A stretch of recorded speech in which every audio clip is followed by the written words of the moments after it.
So when I was thinking about the theme of empathy, the first thing that came to my mind was the idea of being an empath. And the first thing I wanted to ask tonight is actually how many of you in the room, how many of you have come across the term empath or feel you identify with it? If you could just give me a show of hands. Come on, a bit higher. Okay, so a few. Empaths quite often take on emotions and absorb the emotions in a room or in an environment to a point that it directly affects them. And though the term empathy, of course, means to be able to understand or feel a different person's emotions or someone else's emotions, I think as creatives and as writers, the ability to empathize is fundamentally important, but many of us have an extreme end of that spectrum where we take on those emotions that we interact with. I'll kind of come back to this a bit later, but when I was little and growing up, I was an empath, and I still am. I was the kind of person that if I heard a helicopter above really hovering, I could feel that noise and it would shake me to my core. If someone was shouting loudly at dinner, or if I picked up on a smell, I could just smell it and embody it. And as I got older, I really realized that my ability to pick up on these scents and smells and emotions actually had to do with my sensitivity. And I often took a lot of time to process these emotions and these feelings through writing, and found that when I would write, I could really either put a boundary up or process these emotions in a way that would mean they could make more sense to me, and it was how I would make sense of the world.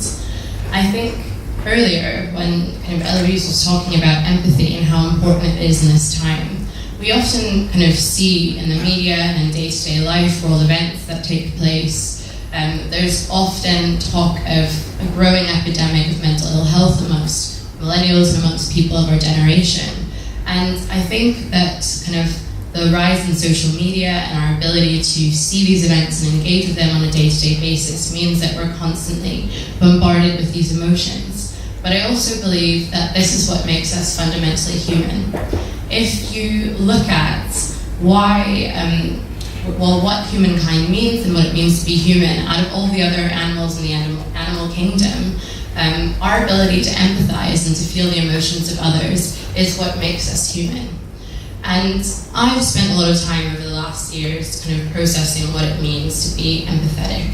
And I'm not here tonight to tell you that empathy is important or that you should incorporate it into your day-to-day lives. But what I actually wanted to talk about tonight was emotions. And kind of growing up and being that very sensitive child and realizing that actually I spend a lot of time engaging with people and talking to people and working with people, but my energy that I kind of take in from those interactions strains me quite a lot. And when I think about emotions, sometimes we spend a lot of time as human beings kind of trying to avoid emotions or stop them or name them or process them. And actually, when it comes down to it, our emotions are part of who we are. If when you're angry, your reaction is to stop being angry or to question it or challenge it or wonder why it's taking place, it's really important to remind yourself that anger is an important emotion that's just as valid as happiness or joy or fear.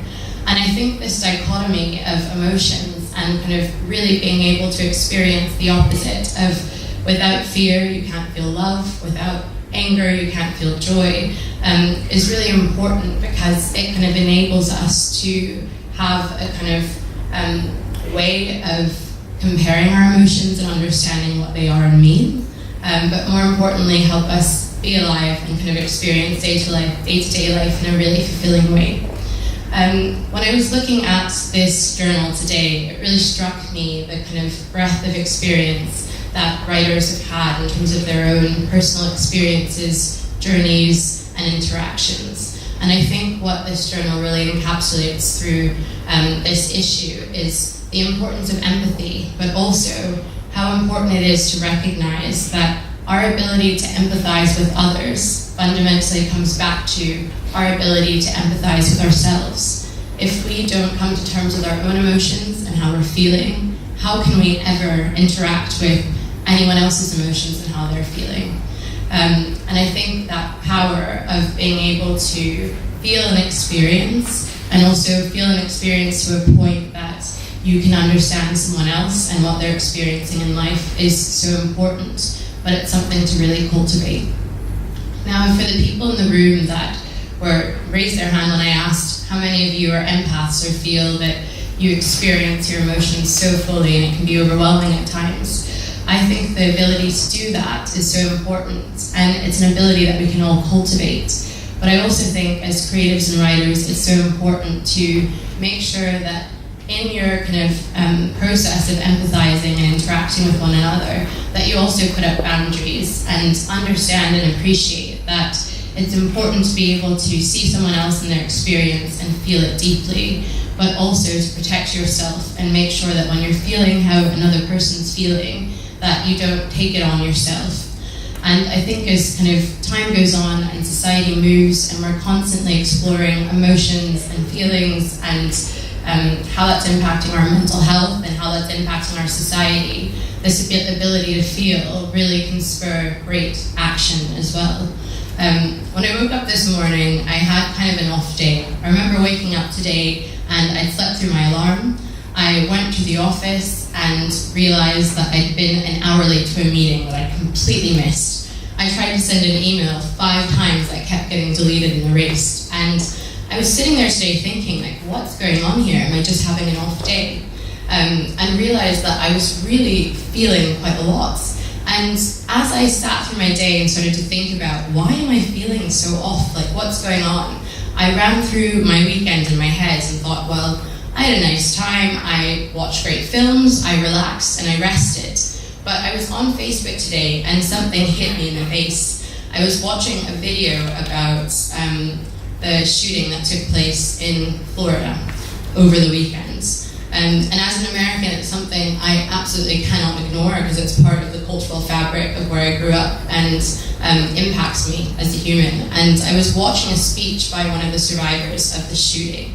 And she was so impassioned, and she'd been in this horrible scenario and situation, but had taken the time to process how she was feeling, and basically gave one of the most spurring speeches that will be remembered as a historical speech about gun control in the United States.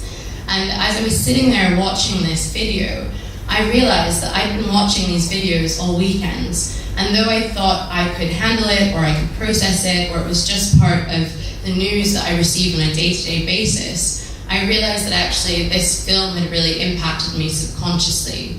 And as human beings, we all experience the same emotions.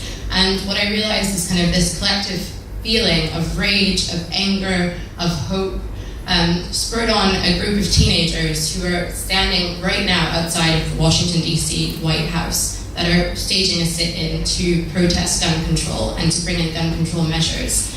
And the reason why I share this anecdote is because their empathy for those survivors in that situation and the waves that it sent through this country have spurred action. And I ultimately think that empathy can really help us to, of course, feel what others are feeling, but ultimately take that and to do something with it. The last thing I'll say is that I think that this journal really encompasses and embodies that, taking action, sharing experience, and sharing stories and knowledge about what it means to be human and why it's important. So thank you.